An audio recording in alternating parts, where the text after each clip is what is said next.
So we have, this is Caroline from Voi, Chief Marketing Officer of Voi. This is Eric from WIN Mobility. We have LUKASZ from Circ.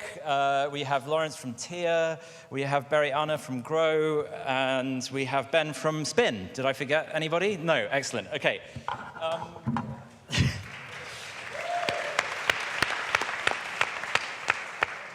Have we been cut to 35 minutes now? OK, this is going to be a very intense panel, so no waffling. This is a waffle-free zone up here. We have almost $500 million of investment in scooters and micromobility up here, which is kind of an impressive group of people. So my first question, I'm going to just ask you to kind of say in one sentence, each of you, like, what makes you different from everyone else on stage? Go. Ben Baer, Chief Business Officer at Spin. I think the thing that makes us different is that we work closely with cities, and it's not just a strategy or a story. It's something that we've done from the very beginning. Hi, I'm BERIANA Mendoza from GRON. And what makes GRON different is that we operate in Latin America cities, and Latin America cities are very complex.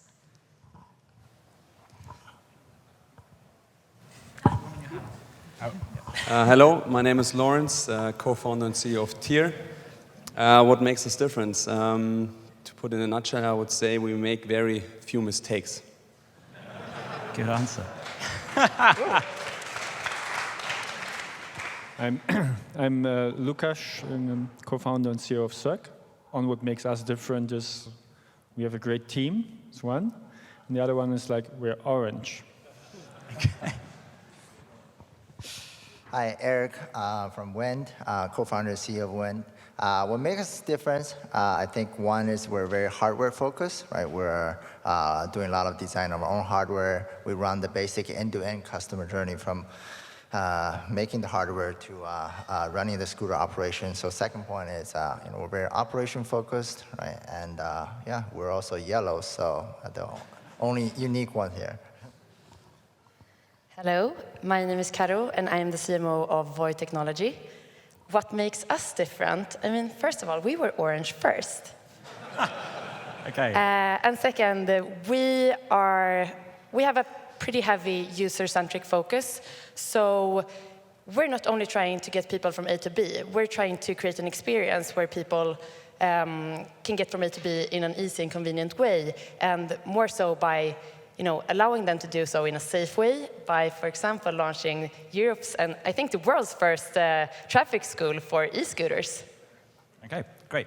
One of the things that Ben makes you guys different is that you're part of Ford, which is a much larger organization, and the rest of you are all sort of startups. I wonder if you can talk about how, and I'm going to ask Lawrence to pass the mic back to you, how that's sort of changed the business, and the rest of you, like how you feel about going up against bigger operators, bigger competitors, whether that's Uber and Lyft or car manufacturers. Yeah, so a couple of things about being part of Ford. I think the first difference is, which is pretty obvious, is that we don't have to focus so much on raising the next round. We can play a bit of a longer game. I think all of us in this room at the second Micromobility conference would recognize that it's very early in the story of this space. The second thing I'd mention is it allows us to have a much broader focus on how different transportation modes fit together.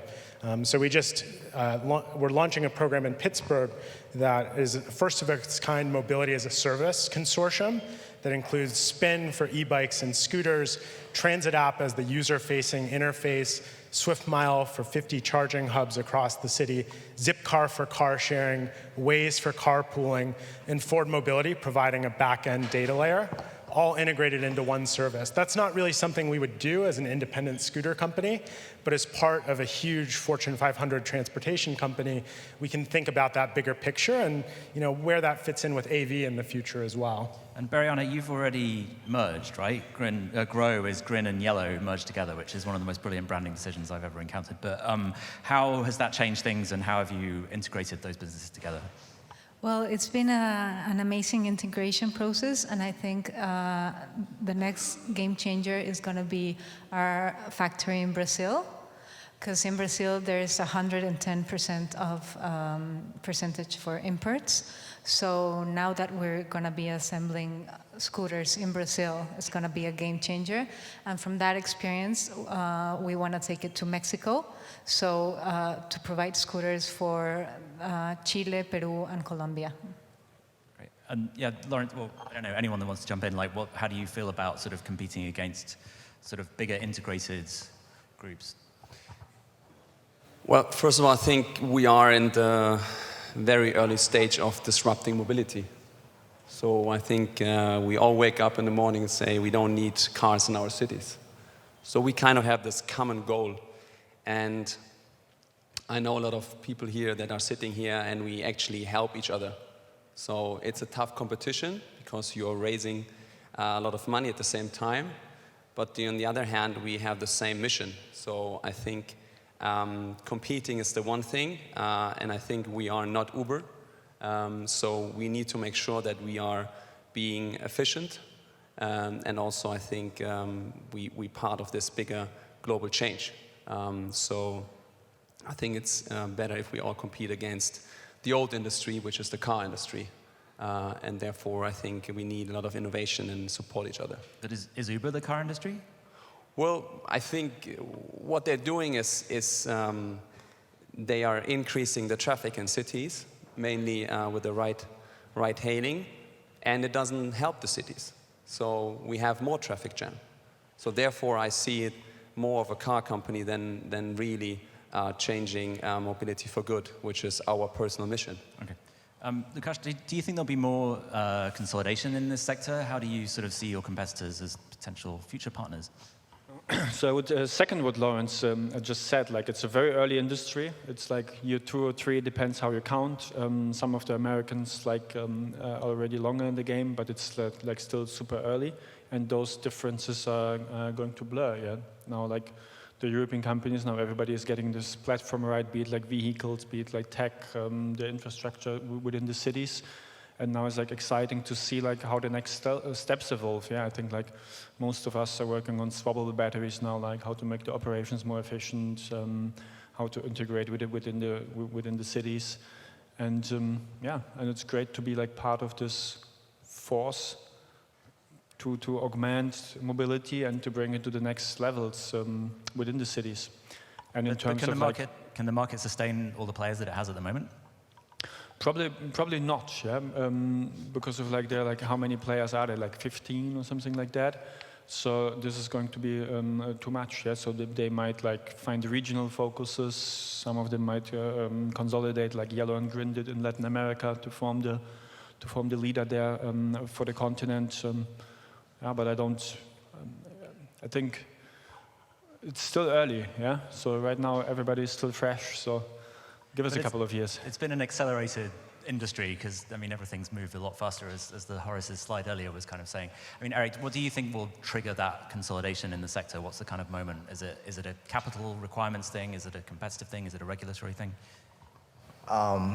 Yeah, I think you mentioned a very good point that the industry is moving very fast, right? But this is a quite unique industry that is not just a software industry. It's not just a pure marketplace, right? It's software, it's IoT, and it's also hardware. And the hardware takes time to catch up, right? So when the bliss getting so fast, right? The hardware is like when last year everybody rolled out basically, crappy hardware that really didn't last long enough, right?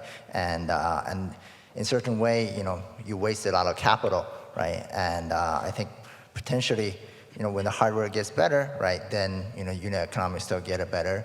And so maybe then, that will help to improve the whole industry landscape, right? But potentially capital, as you mentioned, is one factor. If the capital is constrained, as probably will at some point, then probably consolidation could happen, right? Depending on where position you are, what unique value that you can bring to the table, right? If it's just a number of scooters that kind of, that only last 2 months, right?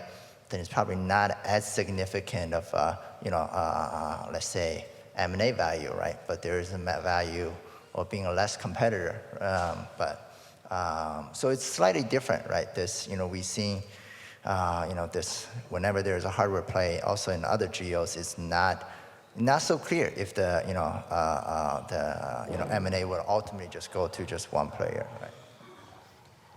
I think that's a very good point when it comes to hardware and also, of course, raising capital. But what I think will cause consolidation moving forward or in the next few months and in the next year will be regulation in many of the cities where all of us are currently operating. And I think all of our companies being responsible and serious players, many of us want to push for licensing, and especially, us at Voi, we think that it will not only benefit, of course, us, the companies, if there are fewer players, but it will also be a better environment for the users and for the cities to only have to talk to 3 companies instead of 15 companies, and for the users to only have to have, a few apps instead of 15 apps, and know that they can rely upon the services of the few serious players that will be in these cities. And that's what I think will cause consolidation. Okay.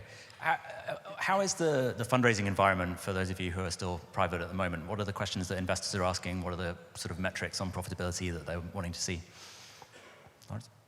Yeah, I think in the beginning there was this huge excitement about customers really adapting to this new form of mobility. So it was all about growth. But now I think the question is, how do you get it profitable? Because you need to show unique economics that are working. So first, you need to show unit economics really on a daily basis, that you can make it profitable on a daily basis and on a monthly basis, and then you have to show that you actually really pay off your scooters. Otherwise, you always catch up and try to pay off a scooter. So in the beginning, when a scooter lasts 1 month, and you need about 3 months to pay off the scooter, there's a little gap, right? So is it profitable business when you have scooters that last longer? What are they? Because there's plenty of other costs. Well, I just can talk about us, and we currently trending at a lifetime of 18 months, because for the scooter. For a scooter. Not the company. Not the company lifetime. I hope so. That's nice. Company lifetime of 18 months. No, I think we decided from day one that we care about the scooter. You cannot build a sustainable company if you are throwing away a scooter after a month. So that's why we built our own operations in every city that we operate. So 40 cities, 40 warehouses, 40 maintenance repair shops. So we actually have no barrier to not repair a scooter. So we can repair any part of the scooter. That means actually the trend is 18 months, but if you would ask me in 2 months, I would probably say 24 months. Because if we extrapolate our current trending, it's going up every month. So I think this should also be something that all players should look at and focus on. Because if we're talking about sustainability and making the cities greener, we should really focus on our hardware and the battery sales. Okay. Anyone else want to comment on the sort of investor appetite right now? LUKASZ? Eric? So, yeah, efficiency is what keeps coming up. The competitive environment in Europe is what keeps coming up, and also like the questions around regulations and how this is going to play out. So like those would be the main. Yeah, I think one more is probably investors asking is pricing, right? And whether the the scooter are on a daily usage, right? If you're a local resident, it is slightly expensive, right? If you have to use it quite often, right? And then how is the pricing going to change, in the midterm and long term, given the competitive pressure? And those are the questions, we all face, and then we're trying to, move ahead with the industry. Okay. I want to talk a bit about cities and the different sort of city environments. I mean, Ben, can you talk a little bit about the sort of US, the state of things in the States, and like how the sort of operating environment has changed there? Is there a particular city that you look to as a sort of, if you could put it on a slide, that would be your kind of best case from a business perspective, a community perspective, a regulatory perspective? Yeah, so it's definitely evolving quickly in the US. I think there's 2 extremes. One extreme is sort of the San Diego, Dallas, Atlanta approach where they've chosen not to regulate at all, right? And so what ends up happening is the streets are flooded with scooters. There's a lot of public and community backlash. It sort of sets a bad tone to the entire conversation right from the beginning. And then you see other cities like Portland, like San Francisco, that are limiting the number of vendors, but to between 1 and 4 to 5 vendors. And that's really great because it allows the city to pick the most responsible operators, not just the operators that are willing to burn the most cash for the longest period of time in an unregulated market. And so I think cities are learning from each other, but in general, we see it going in that direction where... So is there one city that you think is like, what you would like everyone else to replicate? I don't think anyone's done it perfectly yet. I think San Francisco is a great example where, the initial pilot period, they picked too few companies. There were only 600 scooters per company, and so there just wasn't sufficient density to provide a reliable service. And as a result, the scooters were much less popular than they were the first time around. Now they've moved to 4 companies with 1,000 scooters each, expanding up to 2,500, and that we think makes a lot more sense. So to Carolyn's point earlier, 15 vendors doesn't make sense, but as you're winnowing down, the cities should do it in a way where they're picking responsible operators rather than just letting the market select the companies that are willing to burn cash in a completely unregulated market where nobody's making any money. Okay, BERIANA, can you talk about Latin America? Because you're a Yes, sole representative from that market, I'm afraid, but so how is that? Because it seems intuitively like Mexico City, Horace was saying, is the most populated city in the world. It seems like a very crowded place to try and use. You need it, but from a congestion point of view, but it's kind of a crazy environment. Yes, actually, Mexico City hasn't grown to its potential because of regulation. The government allowed 3,500 scooters for a 20 million town, and what you have to give back in terms of money is just much more than cars. The difference, for example, in Sao Paulo they didn't put a limit to scooters, and there we are seeing the growth. I mean, Mexico could be like Sao Paulo. And in the middle, I could talk about Colombia. Colombia, it's been a great city for us because of its infrastructure. It's the Latin American city with more kilometers for bikes. And also we made a deal with Transmilenio. Transmilenio is the public transport company. So we've seen great results there. Seeing as I think LUKASZ was just tweeting from the stage there, I should sort of mention that if you want to ask a question, there's not an audience Q&A thing, but I'm at Tim on Twitter. If you send me a Twitter message, I'll try and ask it before the end of the panel. We have 20 minutes to go. For the rest of you who are operating in Europe, I'm kind of curious as to what we've learned from Paris as a case study of the, San Diego free-for-all type of an example, and how that's kind of changed your approaches when you were launching in Germany and here in Berlin. So for us, in terms of at Circ, we took a unique approach that I think we have relatively strong countries. So we have general managers in the countries that almost like entrepreneurs, and they have a lot of freedom, and this works well for us. For Switzerland is one that stands out since it's also a relatively small country where we already have cooperations with the local railroad system and all of that. But I encourage each of you, if you're in any of the countries where we operate, please get in touch, say hi, support Micromobility. That would be one.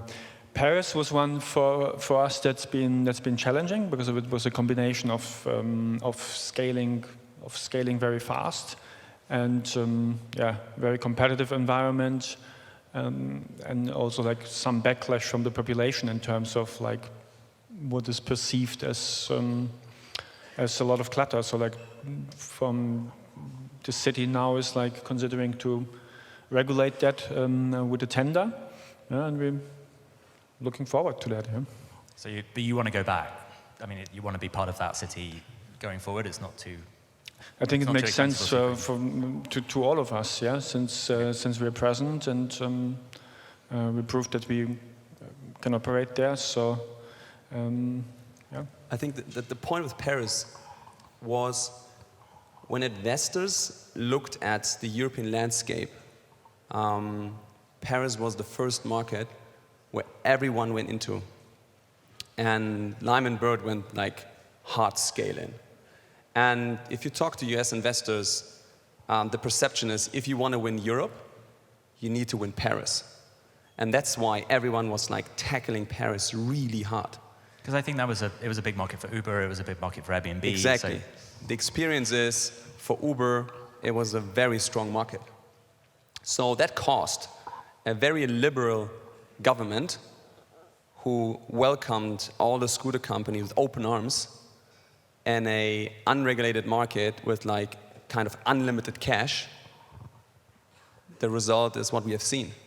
So I think we all learned from that it's not the right way is to deploy as many scooters as you have cash, because this will not be the best solution for the people in the cities and also not for the city. And that's why they kind of like were overwhelmed. When we all got funding, we were like, okay, let's go to Paris, right? You're gonna win Europe, you're gonna win Paris. But I think the approach is now to really understand for all of us that if you want to change mobility for good, you have to partner with the cities. There's no way you can change mobility in the city without partnering with the city. So therefore, our approach was we didn't go hard into Paris. We're kind of waiting on the sideline, testing it, because our bet was if everyone goes crazy, let's don't be part of that. And we try to focus on really building deep integrations with cities. So our public transport approach is that the public transportation companies or entities are a big stakeholder in the city. And that's why the BVG in Berlin is our partner, or in Munich. Just to example, in almost every German city, we are partnering with the public transport because they are the main stakeholder of the city for transportation. Okay, Caroline, do you want to jump in? Yeah, I mean, I think looking at Paris and looking at Germany, they're two completely different things, right? Because in Germany, no one of us could launch until regulation was set, right? Whereas Paris, as Lawrence says, was an open market and like, you know, table of candy for everyone to just grab. Whereas I think in Germany, it's actually made things way simpler for us as scooter providers, because we knew which rules we set into when we did launch. And this is something that I think more cities around Europe should look at. Clear regulations for the scooter providers and clear regulation for how to use the scooters and where to use them. In that way, you actually create cities where micromobility is greatly integrated and easy to use for all. Eric, do you think there is a first mover advantage that, you know, people that were first into Paris or first into Berlin or whatever, does that make sense as an approach for this market? Yes and no. I think, you know, overall, if you move in first, you do develop some relation with the city, develop with the user, etc. But again, I think you need to have the right scooter or the right hardware, right, to really like sustain. Because, you know, if somebody come in with a better scooter or a better hardware, and the user will shift to the better scooter. So, so I think if you have first move advantage, if you can defend it with like a good hardware, then it works. I was gonna say another point that I learned from Paris was just from an operator perspective is you need to work with the police, right? When there is a theft of the scooters, right? Apparently that was an issue that I think the operator faced, and we caught like organized gangs, and that was organized crime that was stealing scooter on a pretty large scale in Paris. How large is large? They would steal like hundreds of scooters, right, and then take them to the suburb, and then like flash them and try to resell them. And we would actually bust them, with the police, right, and and then we realized that these organized crimes were not just limited to Paris, but they also moved to other cities. Like we realized that Brussels, that it was a similar Parisian, organized crime that was stealing scooter to Brussels, and then bring them to Paris, and then to again flash it, and then try to resell it. So we had to work with like police in Brussels, like in Belgium, and like in France, basically do even cross-border hunt, right, for the organized crime. So at some point we got pretty good at it, but then we were like, well, this is not our core business. This is like this is like whack-a-mole. You just catch them and they come out, another one comes up. So yeah, just besides the user side, there are challenges the operator need to face in some of these cities, and we need to work with the local authority and local police force, right, to help enforce some of this. Right. Okay, seeing as I was going to come to that later, but seeing as we're talking about crime and vandalism, BERIANA, I think you have a story on some of that, right? Yes, I can tell you the story about Mexico City, where we had to stop our operation a few weeks ago. I mean, it just lasted for 2 weeks, but still the theft rate went up to 20% of the scooters we were putting on the streets. 20% of the scooters were taken over how long? Well, it escalated. The last weekend we were operating, it was 20% of 1,000 scooters that were on the streets. But the interesting part about this is that after we found our scooters in low-income neighborhoods who had their own operation. Also, we found an operation in a big flower market called Jamaica, and all the vendors and merchants were using the scooters inside the market. And also we found that they were selling our scooters on Facebook. They got really creative and painted them, but they were still our scooters. So what is interesting about this is that there's a lot of people using it in the city, and our challenge right now is to make it available to others. And affordable. And affordable, of course. So yeah. So I guess it proves that people like using them. I'm curious, how much were people selling them for? Was it a good business to steal those? Because I'm kind of surprised. They were around 100 euros. Okay, wow. But so does that? Has anyone else seen anything like that? Sort of organized crime or vandalism? We actually had a funny story in Spain a few months back, where someone broke into one of our warehouses and stole 50 scooters. What this person didn't think about, though, is that these scooters are GPS tracked.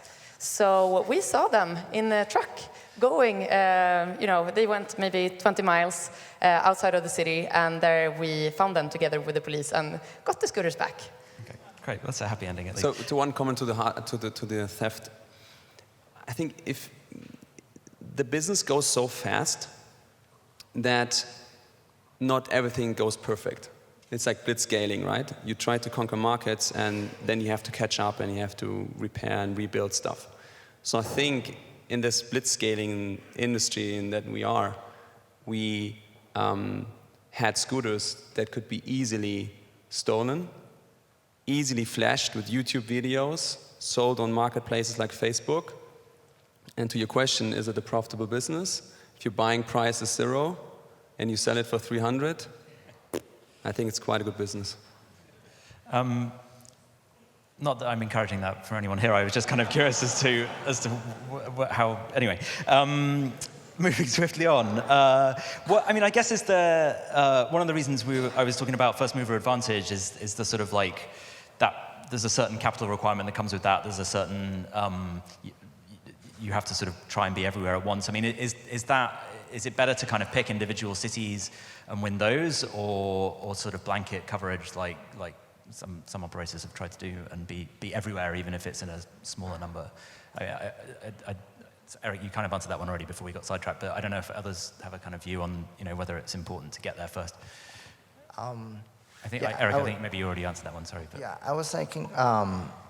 Blitzscaling normally works in the software industry, in a marketplace, right? And like for instance, Airbnb, like those are a very good example, right? In our business, because there's this hardware component, I mean, there's definitely a product market fit, right? You see people love scooter, right? Consumer love scooter, right? But, hardware iteration cycle takes a year, right? That's why we see cars only come models every new year. Phones, every 1 year come up with a model. So hardware takes time, right? When we blitzscaling without the right hardware, you realize you just end up losing money, right? And scooter only lasts 1 month or 2 months, right? To just gaining market share for the sake of gaining market share, I think doesn't work. But if you do have the right hardware and unit economic and operation, I think then blitzscaling makes sense, right? Because then you are, you win market share, but you also can do it profitably. So I think as an industry, we're all facing just show me a profitable as well as a sensible expansion strategy, and then that's what we have been focusing quite a lot for this past year, right? LUKASZ, did you? Yeah, no, there's certainly some first mover advantage. Like if you move into a market and you're the first one, then you see like very high turns, and your unit economics are instantly profitable as long as you have a decent operations, and you get like the customer acquisition cost is like just putting the scooters on the street. So that's it. So there is a first mover advantage for sure. And now, like with this intense competition, there are barely any markets left where you can be alone for an extended period of time. So the question now, like for next year and for the coming years, is going to be like how defensible are those first customers? Yeah? So it's interesting and will be fascinating. Yeah? And we see like what some of the US players they're doing. They're just putting a lot of supply into the streets, which is a very, on the one hand, a capital-intensive strategy. On the other hand, again, forces the hand for the regulators because it becomes too much. So, and like for each of us, I guess like our strategies are different in this respect. Yeah. I think that's actually a very good point on regulation, because I think that, first mover advantage is great, but I think more and more cities in Europe will turn to regulation in some way or another. And then, it's up to us to be able to follow the letter of intent or code of conduct that the city put forward to us. Like, I think a really good example of that is, we need to be able to build technologies that can kind of support whatever regulations come in, like slow zones, non-parking zones, incentivized parking zones, etc. And I think a really good example of that is what Stockholm has done with their letter of intent. They're actually like forcing all of the e-scooter companies to put in slow zones in certain pedestrian areas, which I think is great. But, that's not enough. I think that we should put those slow zones down for everyone doing mobility in cities, like, rental services for cars or even car owners. And I think, that's in the end the way that all of us will integrate well in a city. Do you want to go? Yeah, we had a first movers advantage in Mexico City for over 6 months, but then a new government came with new regulations, and we went back to zero. So the new companies that came, they had the same conditions as we did. So So you lost that first mover advantage because of regulation. Interesting. Two quick examples from the US where it's been running a little longer. One, Washington, D.C., we were pretty late to market there in the initial pilot. In cold weather places, there's a winter reset, right? So we were able to come out very strong in the spring. The regulations meant that we had an equal number of scooters to everybody else, but by making a big push, by investing in infrastructure, we have more than 30 Swift Mile stations on the ground across D.C., and by launching a better scooter, we've been able to fight back. If it was a warm weather, completely unregulated market that was completely saturated and there was no opportunity to relaunch, it might be tougher. But another example, San Francisco, and this kind of speaks to what you were saying about regulation, Skip had 90% market share up until about a month and a half ago. Then Bird bought Scoot, put out better scooters, they started eating into the share, and then Skip lost a permit, right? And so now they're not going to be operating in San Francisco at all. So there's a lot of different permutations that'll play out, and it's important to remember that the people riding scooters right now, at least in the States, 1% is the alternative mode share, right? 99% of people are still getting around in a different way, and of that 1%, shared scooter users are a very small proportion. Right? So it's visible, it's exciting, but there's a lot of growth to go in terms of growing the pool of people who are actually using these technologies to get around. I want to talk about the kinds of people that are actually using this. I mean, I think there's a perception from local residents in cities when these things launch that it's a tourist thing. And sometimes the pricing sort of means that it's actually slightly difficult for local people to use it on a really regular basis. Is that, I mean, can anyone sort of share a breakout of, you know, what kind of data you have on tourists versus locals using it, and how much sort of repeat customers, and then how that makes you think about different business model opportunities like subscription? Three questions. So we did a deep analysis in some cities. One I want to mention is Frankfurt. So my hometown, and Frankfurt has been, we did a survey of over, I think 500 people, and it turned out that the percentage of tourists is at 8%. And then we took that and did more. 8% of users or of rides? All users are tourists. What about rides? Well, customers equals rides. So okay.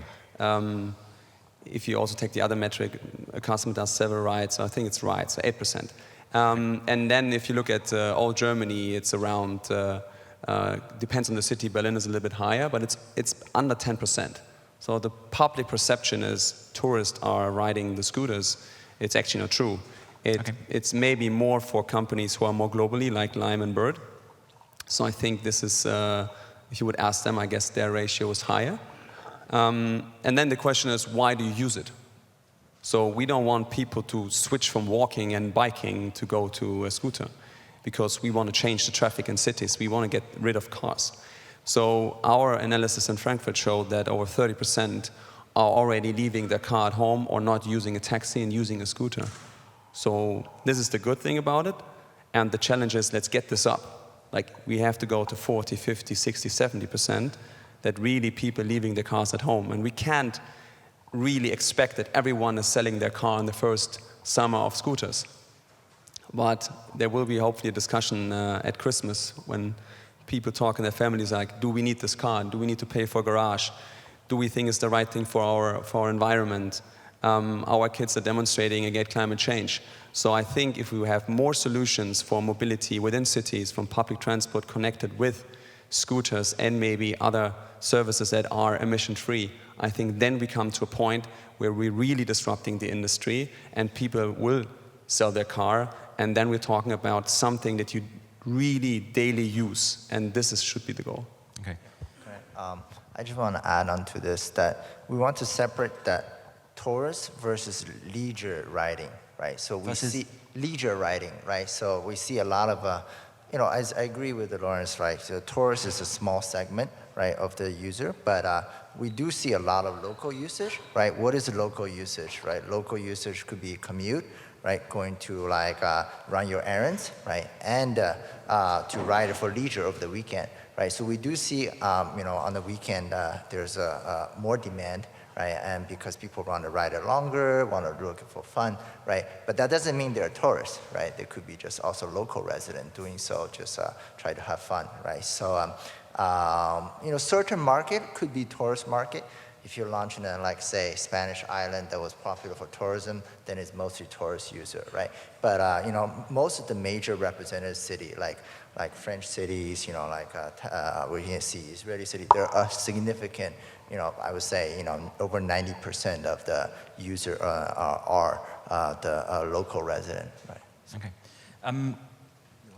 We sort of running a little, BERIANA, do you want to? We've seen in Latin America more women using scooters because they feel safer riding a scooter than walking on the street.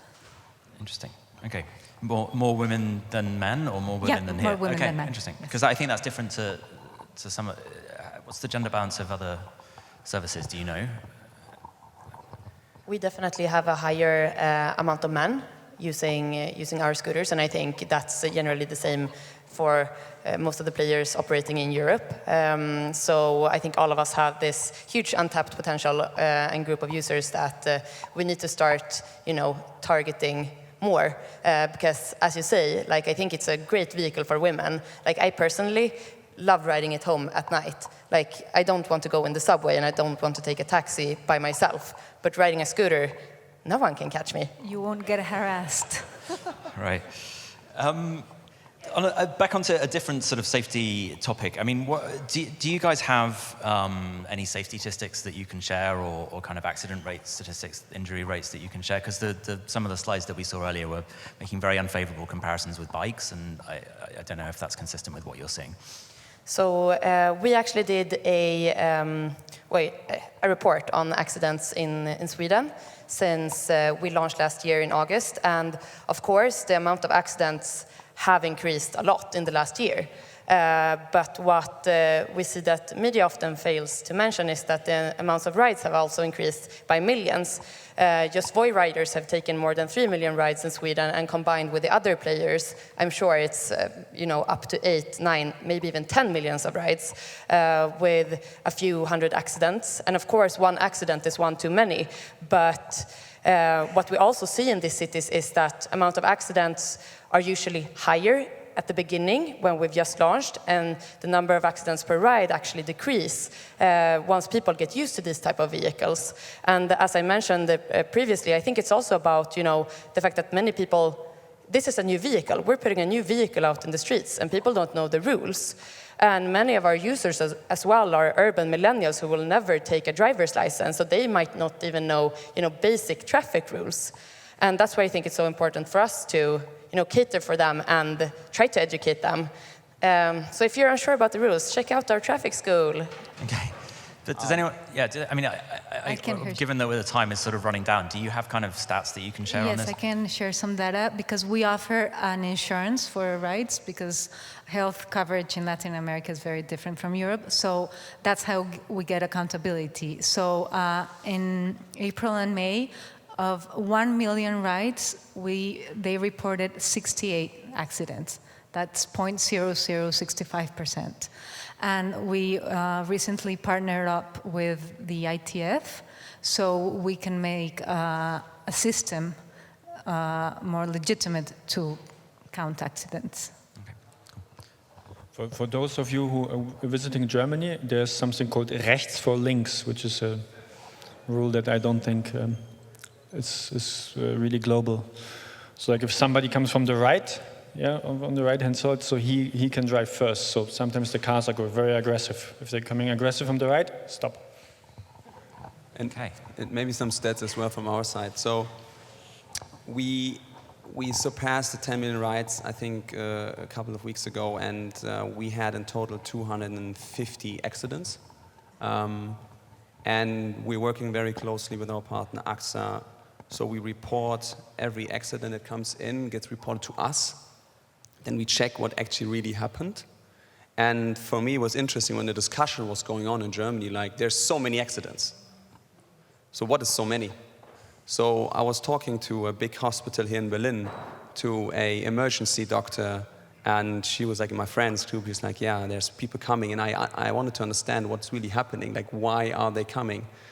And it's interesting because when you really go into it, you understand that there are not many accidents over the 4 months, but for the hospital, it's a new thing because people are coming and they're saying, I had a scooter accident.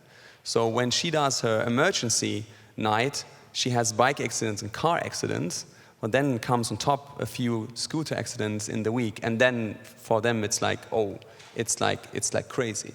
And I want to say one thing: we're always talking about scooter accidents and why they are really dangerous.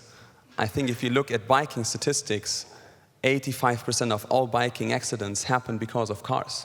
Right. So who do we want to protect? Do we want to protect the scooter industry, but yeah. Or do we want to protect our people, which is pedestrians, biking people, scooters, that are not safe on the street because the streets are dominated by cars? So what is really the root of it? And I think we should make sure that people driving on those new vehicles and also on the bikes should have their own lanes, protected from the cars. And I think this is a steep way forward to make it all safer. Okay. All right, did you want to? I was going to just say, I think everyone shared some decent statistics, but just 2 points. One is form factor matters. We've seen that, we did quite a bit of a user interview and user survey, and we see that say our scooter, new scooter, is much bigger and steadier, and then versus the previous generation, and they go like, okay, it feels much more safer, right? It's heavier, it's so I feel like I'm not gonna get thrown out on the street, right? If I break. So I think all these are, helping towards making user feel more safe, and then more help generate a bit more the demand. And I think second, I'll just give you one anecdote. We don't have time for an anecdote, so I'm going to cut you off. All right, never mind. Sorry. Look, we've got. I mean, I'm already less than a minute, but I'm going to try and do a quick a couple of rapid fire kind of questions. One of them was from the. I'm sorry, Eric, to be rude. Do any of you want to share this is a question from Twitter, but does anyone want to share a sort of customer acquisition cost or a sort of idea of a lifetime value figure? Like, how expensive is it to? You're saying no or zero? Zero. There's no acquisition cost. Okay. We don't do any marketing. Okay. The marketing is the vehicle. It's just brand, and you just design and you do LinkedIn marketing, but custom acquisition costs are zero. Okay. Yeah, I agree. It's zero. It's probably the only industry we have zero user acquisition cost. And then seasonality is not something we've talked about. Winter is coming. How much do you expect your business or usage will drop as the weather changes in Europe? Maybe. In Latin America, yeah. The weather is amazing. So yeah, okay. You got to pass. Ben, what was it in the States when you were seeing winter last year? Yeah, I mean, we see a pretty significant decline, but it doesn't go to zero. Right, but should be significant being 40 to 50%. Okay.